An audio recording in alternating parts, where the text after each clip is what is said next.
ഇന്ന് തന്നെ ഡൗൺലോഡ് ചെയ്യൂ. കാണൂ നിങ്ങളുടെ ഫേവറേറ്റ് ഷോസ്.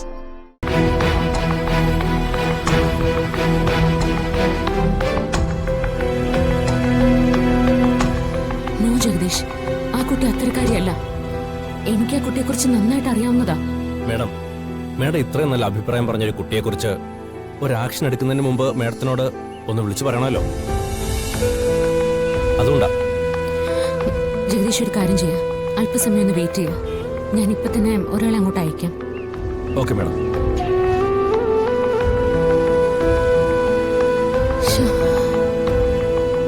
മേഡം ഒരാളെ ഇങ്ങോട്ട് അയക്കാന്ന് പറഞ്ഞിട്ടുണ്ട്. അതുവരെ നമുക്കൊന്ന് വെയിറ്റ് ചെയ്യാം. ആരൊക്കെ വന്നാലും പോയാലും ശരി, എനിക്ക് ഇതിന്റെ കാര്യത്തിൽ ഒരു തീർപ്പുണ്ടാക്കിയേ പറ്റൂ. അല്ലേ വലിയ ബുദ്ധിമുട്ടാ ജഗദീഷ്. സാർ ടെൻഷൻ ആവാതിരിക്കാം, നമുക്ക് കണ്ടുപിടിക്കാം. ശ്യാമ, ഇതിപ്പം ബോധപൂർവ്വം ആരോ ചെയ്തതുപോലെ ഉണ്ടല്ലോ.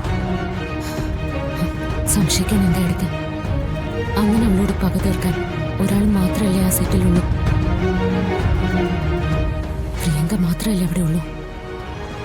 പ്രിയങ്കയാണ് ഇത് ചെയ്തതെങ്കിൽ എല്ലാവരുടെ മുന്നിലും ബോധ്യപ്പെടുത്തണം. എന്നിട്ട് ആ സിനിമയിൽ നിന്ന് പുറത്താക്കുകയും വേണം. പ്രതികാരത്തെക്കുറിച്ചല്ല ഇപ്പൊ ചിന്തിക്കേണ്ടത്. മോൾക്കൊരു ചീത്ത പേര് വീണിരിക്കുക. എത്രയും പെട്ടെന്ന് അത് മാറ്റിയേ പറ്റൂ. എഴുതി, നമുക്ക് എത്രയും പെട്ടെന്ന് ലൊക്കേഷനിലെത്തണം. അല്ലെങ്കിൽ പ്രൊഡ്യൂസർ എന്തെങ്കിലും തീരുമാനം എടുക്കാൻ സാധ്യതയുണ്ട്. എങ്കിൽ പെട്ടെന്ന് പോവാം. എടുത്ത് കണ്ടോ, ഒരു നല്ല കാര്യത്തിന് മുമ്പിലേക്ക് മോളെ പിടിച്ചു നിർത്തിയതേ ഉള്ളൂ. അടുത്ത പ്രശ്നം വന്നു പെട്ടു. ഇതാ ഞാൻ പറയുന്നത്, ആപത്തൊഴിഞ്ഞ നേരം എന്റെ മൂക്കില്ലാന്ന്. ശ്യാമ വാ.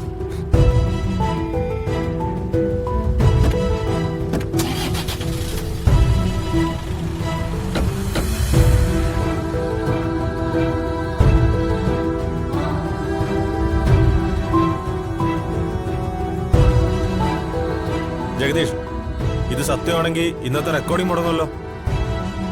ആദ്യം ഇതൊന്ന് കഴിയട്ടെ സാർ.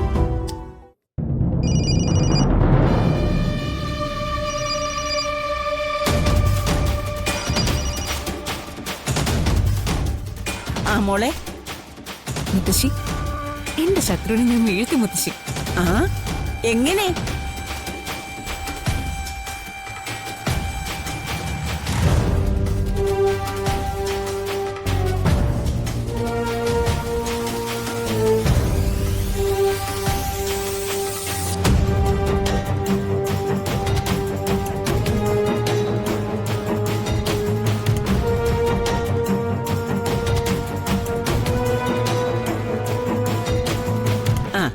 ഇത് തന്നെയാ വേണ്ടത്. ഇനി അവള് ജയിലിൽ ചെന്ന് കിടക്കട്ടെ മോളെ. മോള് മാപ്പ് കൊടുക്കുകയാണെങ്കിൽ ക്ഷമിക്കാമെന്നൊക്കെ ആരെങ്കിലും പറയും. സമ്മതിക്കരുത് കേട്ടോ. ആര് സമ്മതിക്കാൻ? എന്റെ കൺമുന്നിൽ അവളെ പോലീസ് കൊണ്ടുവന്ന് എനിക്കൊന്ന് കാണുന്ന മുത്തശ്ശി.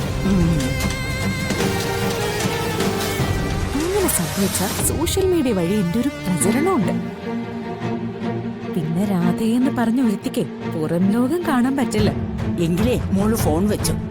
ആ പിന്നെ കാര്യം നടന്നു കഴിയുമ്പോ ഒന്ന് വിളിച്ചു പറയണേ.